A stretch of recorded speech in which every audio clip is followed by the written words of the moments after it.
guest speaker. Mr. President, fellows, my pleasure to introduce to you Tony Miller, who's been the director of the Whitechapel Mission for homeless people for the last 20 years, 30 years? Not long, 30 years. Previous to that, he was a copper, saw the wisdom of his ways, actually came to London to really help people. And sorry, Tony, no disrespect to policemen, but you know. I'll say no more, and please. Thank you.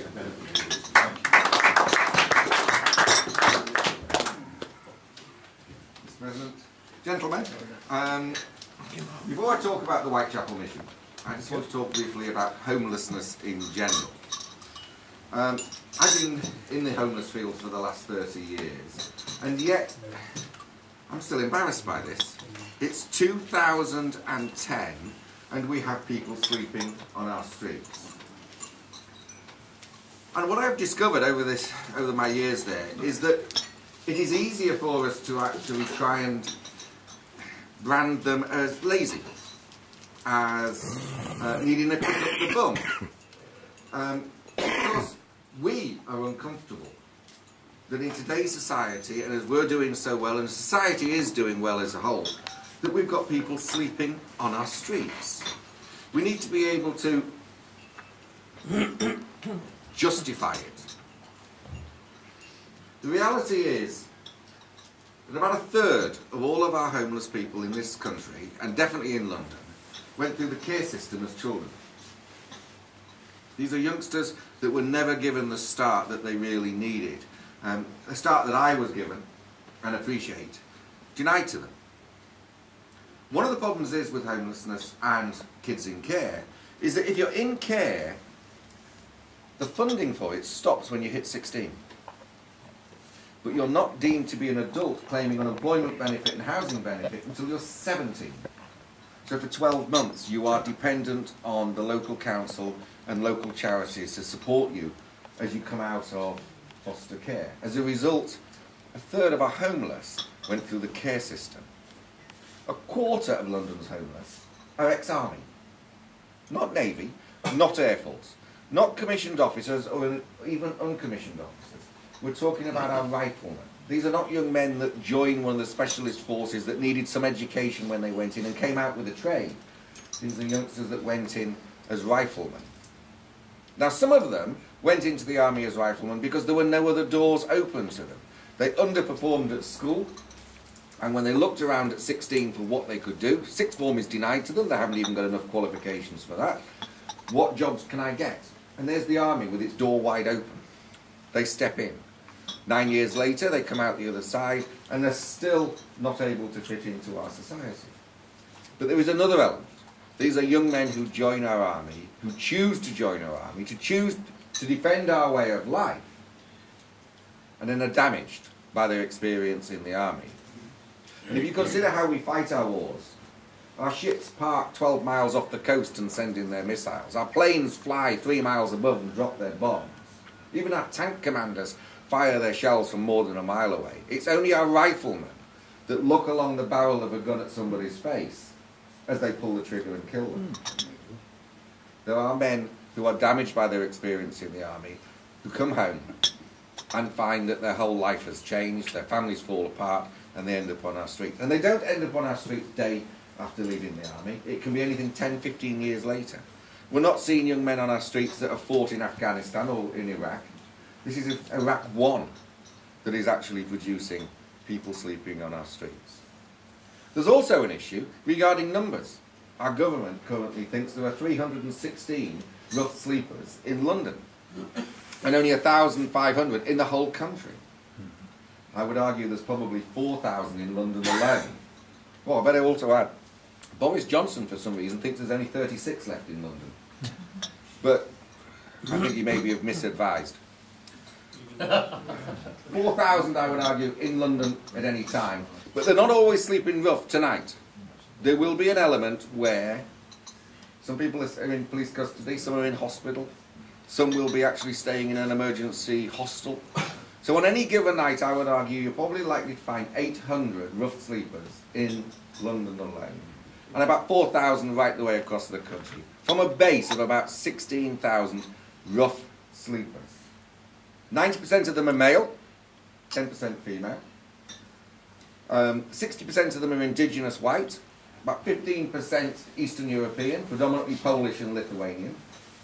About 15% are Afro-Caribbean, most of them African, and the poorer states in Africa. And the final few percent is a mixture of from the rest of the world. And the 60% that are indigenous white, the average age is 25. Now, to have an average age of 25 and have people who are in their 80s still on the streets tells us that there are people 15 and 16 out there. I've got three children, but I've got two boys who are 17 and 16, and I know that they could not cope on the streets for one night, never mind for a long period of time. The Whitechapel Mission. First of all, let me tell you, the Whitechapel Mission and its ethos is fundamentally flawed. And that's because we do not get involved in people's lives until they are already homeless and present themselves at our door asking for assistance. And we're seeing about 300 people a day, which is not bad because Tower Hamlets Council think there are only 7 rough sleepers in Tower Hamlets, but we're seeing 300. And at the present moment in time, because of the cold weather, we've been open throughout the night, offering an opportunity for people to be out of this cold. And we've been seeing in excess of 100 people a night. So 7 seems a peculiar number. But it is fundamentally flawed because what we should be looking at is preventing homelessness, not curing homelessness. And sadly, that is going to cost more money than this government's got at this present time, or will ever have. Because to target those kids in care means you've got to target all the kids in care. For the few that end up falling through the safety nets and ending up on the street. To target those young men coming out of the army, you've got to target all young men coming out of the army. And no government's ever going to put that kind of investment in. When I woke this morning, I climbed out of my nice warm bed. I walked along the corridor, carpeted corridor, and the first port of call for me, the bathroom. I wanted a wee.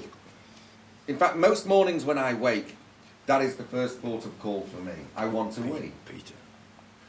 But not if you're sleeping on the streets. Where do you go for that wee?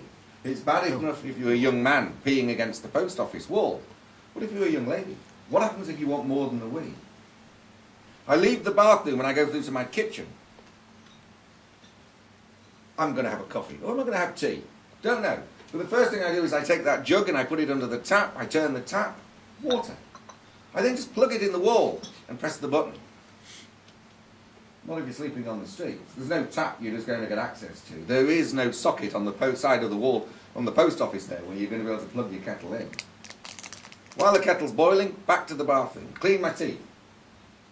Toothbrush in a glass just by the sink. And again, more of these tap things that you can just turn and out comes running water. Not if you're sleeping on the streets. Where would you keep your toothbrush? And would you want to put it in your mouth in the morning? Back to the kitchen, I'm going to have coffee. I've got a white box in my kitchen. Open it up, it's cold inside, out comes the milk. Cupboard just above the kettle, out comes the sugar. Not if you're sleeping on the streets. And then through to having a shower. And again, turn that tap, out comes hot water. Have my shower. And then I have a box in my bedroom. When I open it up, it's full of clothes. And I can pick and choose what I'm going to wear based on what activities I've got planned today. I'm going to Rotary Club, I'm going to put a suit on. What is practical for my day. And then my personality. I've got a choice of ties. Do I want to put a bright tie on? Do I want to put a duller tie? Not if you're sleeping on the streets. If you're sleeping on the streets, the clothes you wear today are the clothes you wore last night when you slept, or the clothes you wore yesterday. So let's start with that principle. At 6 o'clock, every morning of the year, the Whitechapel Mission opens its doors and offers an opportunity to go and use the bathroom. We will give you a brand new toothbrush and a brand new razor every single morning so that you can have a shave and clean your teeth. At 8 o'clock in the morning, there's an opportunity for a hot shower and then a choice of picking the clothes you wish to wear. We don't hand out clothes. We allow people to pick and choose their own clothes. And then a full cooked English breakfast. Eggs, bacon, sausages, baked beans, tomatoes, hash browns, tea, coffee, bread and butter, toast, cereals of choice. And as you probably guessed, I've said that more than once or twice in my life. If you can't eat fried eggs, we offer poached eggs, scrambled eggs. If you can't eat pork, we offer beef burgers. The idea is, again, to give choice. And of the 300 people that we see each morning, 200 of them will actively work with us to change their life direction. They want assistance coming off the streets. And for the 100 that don't, fine. We'll be here tomorrow. And we hope tomorrow's the day that you will choose to change direction. No pressure. In the summer months, when I see them standing outside the tube station with a can of beer in one hand and a cigarette in the other, my sympathy goes down the path. And I work in the field. Because they're not doing anything about changing their direction.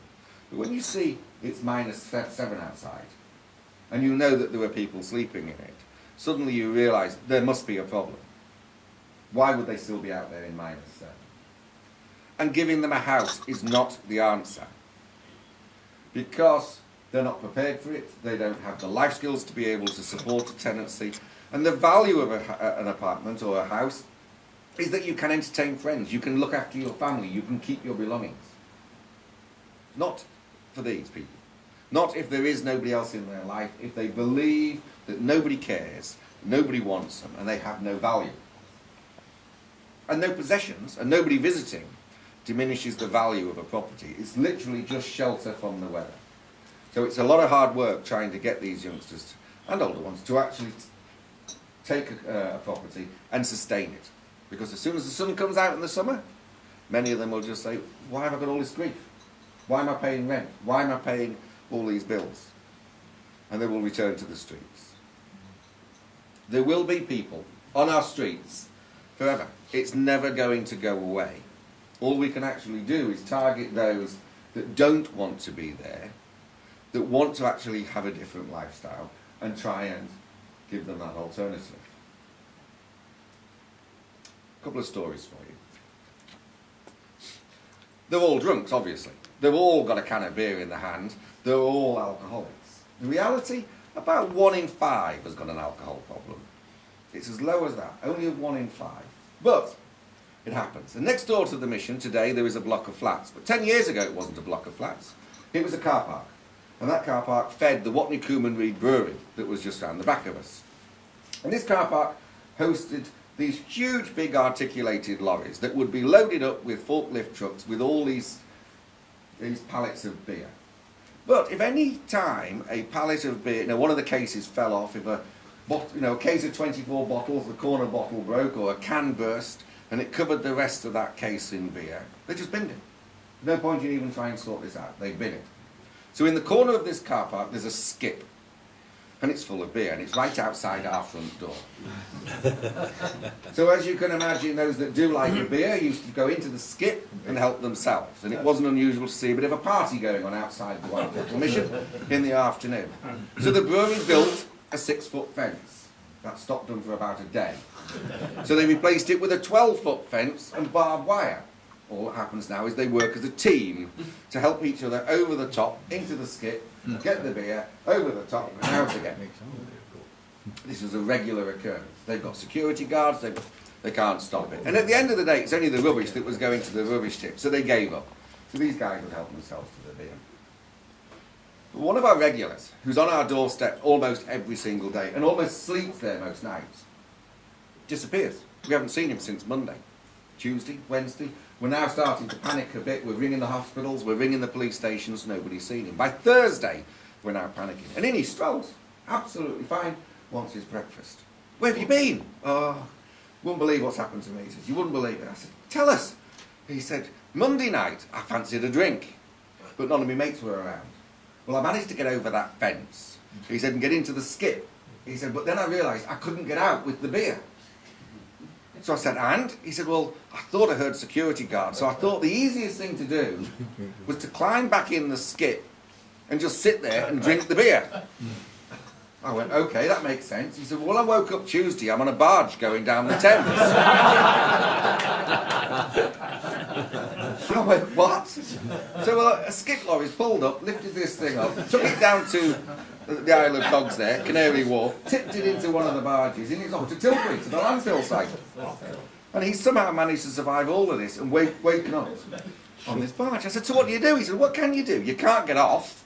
You're floating down the middle of the Thames. I said, you couldn't sort of give the guy driving this thing. He said, no. He said, it's a tug with 3 barges behind it, and I'm on the back barge. He said, I had to just sit there till we got to Tilbury. We got there Tuesday afternoon. I said, but it's Thursday. I said, I could have walked back from Tilbury in half a day. He went, I wasn't leaving all that beer.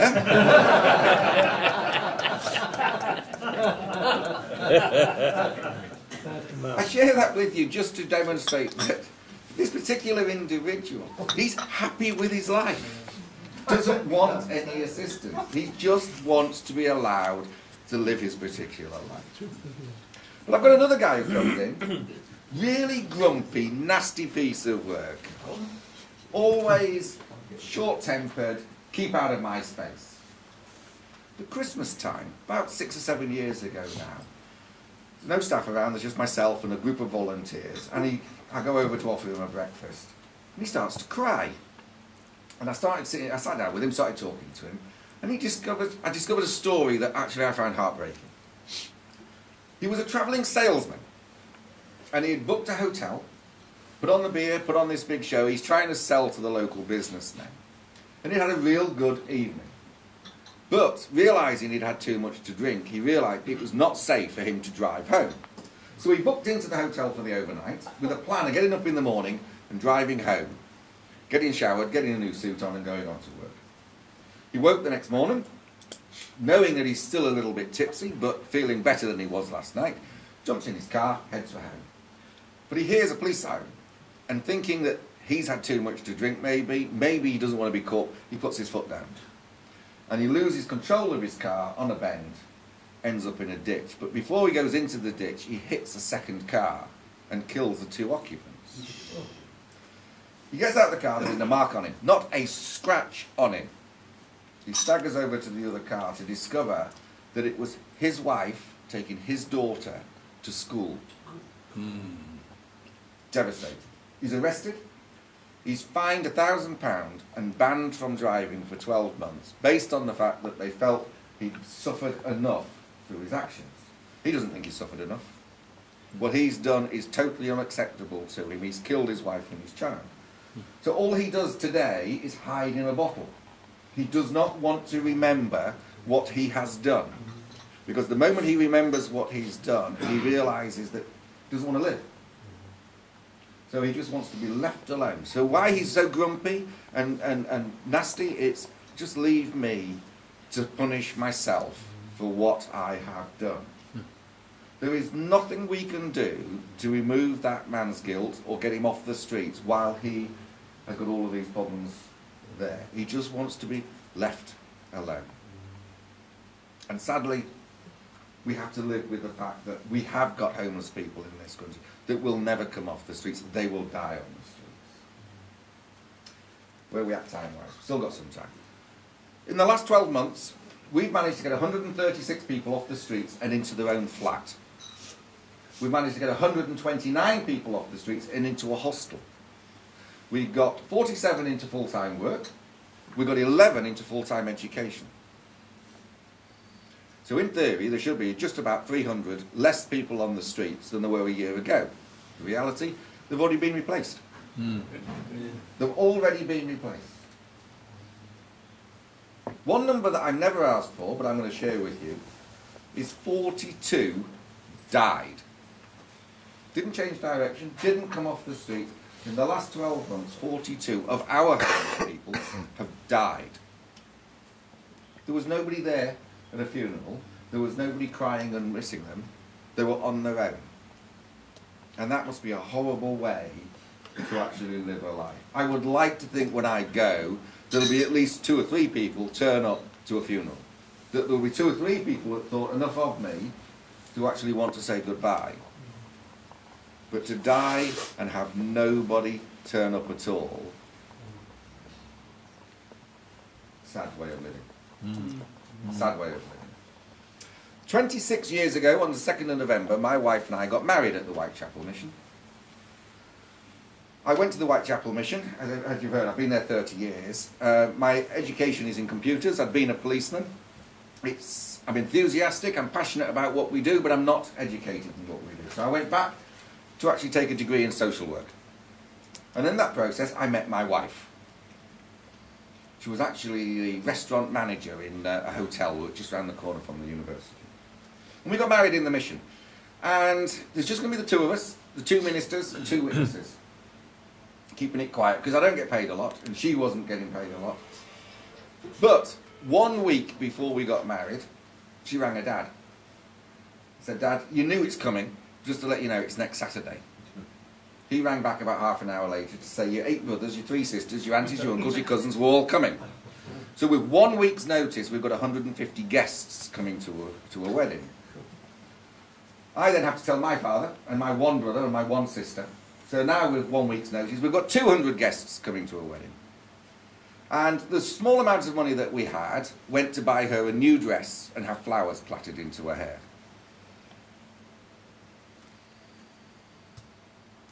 Some of the men downstairs said to my missus, "You wouldn't come down and let us see what you look like, would you? Just let us see you in your dress." Big mouth, my wife, turns around and says, "No, don't be daft. Come up to the church."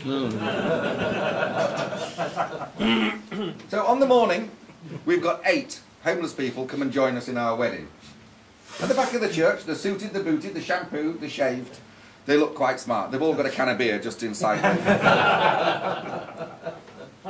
Service has only been going 2 or 3 minutes when Duncan, one of our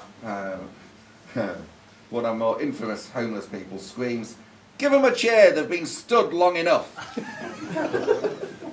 And there is that little ripple of laughter through the congregation, and the minister takes control of, "Calm down, please," carries on with the service. And when she gets to the bit where she says, "I now pronounce you man and wife. You may kiss the bride." And I look round and it's Duncan again, running down the aisle. And he flings his arms round my wife and gives her the biggest, wettest, sloppiest kiss you can imagine. And the whole congregation is in fits of hysteria. Minister says, "No, you're supposed to kiss the bride." And I'm thinking, I don't want to kiss her now.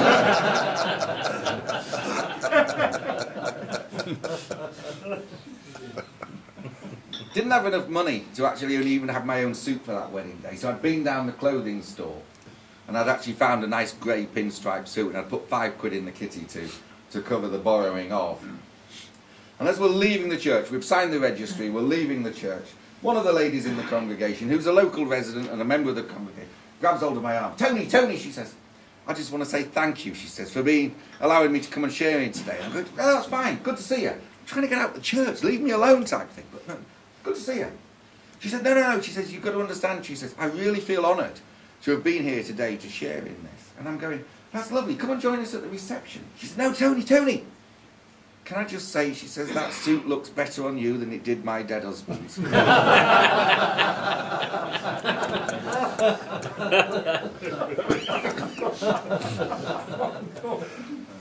The 8 men that attended our wedding are dead today. Not one of them survived. Duncan himself rolled into a fire in a skipper, in a squat, basically. A skipper is a derelict version of a squat. And he rolled into the fire while inebriated and cooked. George, one of the other men who, through his alcohol abuse, had got colostomy bags front and back, came in one day, said he'd had enough and just pulled the pipes out. Died 4 days later through poisoning himself, not being able to get rid of his own waste. There are times when it's very sad, there's times when there's some fun and games. But those 8 men should, in theory, be totally forgotten today. There was nobody there for their funerals. Nobody will even remember their names. But I remember their names. And being present at my wedding means that they will always be part of my memories and part of my life. They will live on every time I have an opportunity to share the story.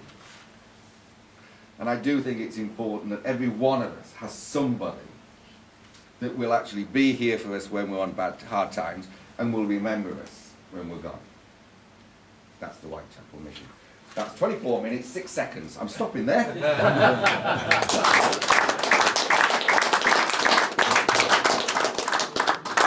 told that there is an opportunity for brief questions. Please, sir. Yeah, I don't know exactly where you are, but the Salvation Army had a hospital along there as well, didn't they? But they moved out of Middlesex Street. Yeah, And they used to okay. have living accommodation for people. Are they still there? Booth House is on the Whitechapel Road opposite the mosque, That's going it. towards Right. Aldgate. Yeah. It is. The sad thing is that it is now predominantly government funded, and they dictate to the Salvation Army who can and can't get in. It turned out that when the hostel was opened, lots of single rooms with shared toilets at the end, and that was no longer acceptable under EU regulations. They've got to be en suite, so they ended up having to do a massive refurbishment, which they couldn't afford. The government offered to pay for it, and as a consequence, took charge of it. The Whitechapel Mission is on the opposite side of the road, further east. It's just next door to the main post office in Whitechapel, next to the Whitechapel Hospital, just across the road from the Linebacker. Not a big correct in thinking that took the place of the old Rowton House that was at the back of the mosque. No, the old Rowton House is still there. Still there? Still there, but it is no longer a Rowton House. It was a 600-bed hostel, and of course some very important people in our history have stayed there. It is now a 100-apartment luxury block, costing £250,000 a flat. Cool. Yeah. Tony, Please. you didn't mention how you get on for finance, and the other point was you accept clothes, obviously. Always looking for gifts of clothing, toothbrushes, razors, that kind of thing, gifts in kind. I deliberately kept away from finance because I wasn't coming here today as a fundraiser to try and raise money, but I will share it with you. Whitechapel is quite unique in that it is one of the only charities working within the homelessness field still that is completely independently funded. We do not take statutory or government funding in any shape or form. And everybody has said to me for many years, why? I mean, if it's there, take it. And I've always argued that it's very difficult to get the money. You're having to make the bids. You're trying to actually compete against other charities for these contracts. You're not sure about whether you're going to get it renewed. You're always trying to deliver a new set of targets when a government or a council changes hands. But in a recession like this, suddenly we're laughing. Because all across the board there are budget cuts going on, and charities are the first to get hit. It's not affected us, so we've been able to continue our services. We rely on gifts and donations completely to support our work, and we need about £600,000 a year, and somehow we always seem to get just about £600,000 a year. So it works for us. Doesn't seem to work for the others. Anybody else got a question? In Romford, we see the beggars. Yeah. Usually they're There. there every Friday, Saturday, Sunday, or Friday, Saturday and Wednesday. Now, they put on there a note, sleeping rough, not on drugs, there they've got a dog, they've obviously got a kid. Now, are these genuine, because what you read about some of these people making a very good living out of their begging, how can one tell whether they are or they're not? Terrible, isn't it? I have the same problem. First problem is that every person indigenous to this country has the right to unemployment benefit of £49 a week. So at the very least they should be getting that. And if they're not, that can be resolved quite quickly. If they're an Eastern European, either Polish, Lithuanian or some of the others there, they're not entitled to it. And that is the issue, because a lot of stories going on about how the Polish are bleeding us dry. The reality is they don't. There is no opportunity for them to claim benefits until they've worked and paid tax in NI for a minimum of 12 months. So until they've done that, they're entitled to nothing. They're not even entitled to secondary healthcare, only primary. So if they get run over by a bus, they'll actually take them into hospital by ambulance, but if they have to go back 6 weeks later for some tablets, tough, they have to pay for it. So, but most of those beggars that I see are indigenous white. They are, our own homegrown homeless. And they can afford a dog. And they can still afford a can of beer and a cigarette. There are enough centres like the Whitechapel Mission so that nobody should be out there. You can come and get a breakfast from us any time, whether you've got money or not. I'll be there Monday.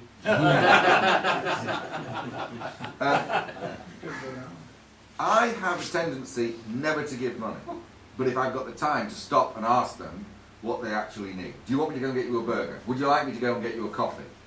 And when they tell me to bugger off, then I know that I was being conned, and I quite happily walked away. But to hand over cash, I am always reluctant to do. My experience tells me that most of our fellas that are legitimately homeless do not beg. The ones who do beg are the ones who have an alcohol or drug problems. And there is a side issue though. Begging is one way of them making some extra money. If they don't make it that way, they will walk into our shops and they will shoplift. But they will feed that drug or alcohol habit one way or the other. So if you don't give them, then the local shopkeeper will, without necessarily choosing to do so. But my own preference is try not to give money, try and talk to them, offer them some support, or direct them to such a place like the Whitechapel Mission and say, I mean, I've seen them begging from me outside Whitechapel tube station, and you can see the mission. I said, go over there. Oh, no, they won't help me. Yeah, right. Tony, do you support the big issue as a means back? Yes, I do. A big issue is an excellent method. I don't like the big issue paper. I think it's full of rubbish. Yeah. But the actual concept of them supporting homeless people by encouraging them to step back up get back onto their own feet, excellent. They also offer a high level of support with advice workers and counsellors to support their big issue sellers. They also limit the number of newspapers they're allowed to sell, so there is no opportunity for them to make vast sums of money from it. It's a small amount to subsidise their unemployment benefit. Our local big issue is sold by a woman who's delivered there in a van with other women in the morning. Yeah, quite possibly. Because there won't be the homelessness element. I mean, one of the problems is you have to go into the office to get your newspapers. So from here to go all the way down there to get homeless, you know, to get newspapers and come all the way back, she wouldn't make any money. She would have lost it all in travelling. And sadly, guys, this is the area that's got money. You gentlemen and the ladies in the local area will have the spare pennies to actually buy a big issue. So it makes sense for them to sell in this area rather than coming to Whitechapel and trying to flog it outside the Sainsbury's. Nobody's going to buy it. But it is a good work, and they do try and make sure that the people who are selling are legitimate. And again, but I often give to the man who's smiling and says, good morning, do you want a big issue? The one that either tries to thrust it in my face or is a bit grumpy, for some reason I don't want to buy. Fair enough, okay. Please. Yes, not so much a question, but perhaps a plug. I belong to the Methodist Church in Upminster, and we've been supplying Whitechapel Mission and the Seamen's Mission through Don Nichols. Yes. You probably know. Most of our old clothes go through Don. Don lives in Upminster, so if anybody's got any old clothes or whatever that they want to get rid of, there is an avenue. Not to me, but they will end up either in the Whitechapel Mission or the Seamen's Mission. Yeah. Does everybody here know Don Nichols? No. He's not very well at the moment. He's not very well at all. But yes, the local Methodist churches have supported us for many, many years, and Don, who's actually one of my trustees as well. Yes, that's right. Yes. So very important part of that. Please, sir. You said that the supplementary benefit they are entitled for £47 or something. Yeah. My impression is unless you have got a permanent address, you can't get it. Yes. And if you present yourself at the Job Centre Plus and say I'm homeless, unemployed, they will send you straight to the Whitechapel Mission. And what happens is then we carry out the checks to make sure you are homeless. We then write a letter that goes straight back to the Job Centre Plus, and as a result of that you use our address and your unemployment check is sent to us at the mission, and then each week we will hand them out, and you have to actually demonstrate that you are the person who is actually claiming it, and you still have to go into the Job Centre Plus to sign on each week to say to them, I am not working. There are ways around it. There are currently about 390 London-based homeless people using our address as actually a postal address for collecting their checks. As you can imagine, because I live there, my credit rating is... I mean, sometimes I would like to make some donations, like sending you some disposable razors and toothpaste and things. Okay. I have the address, but I have a pocket full of business cards. I'll make sure you get them before I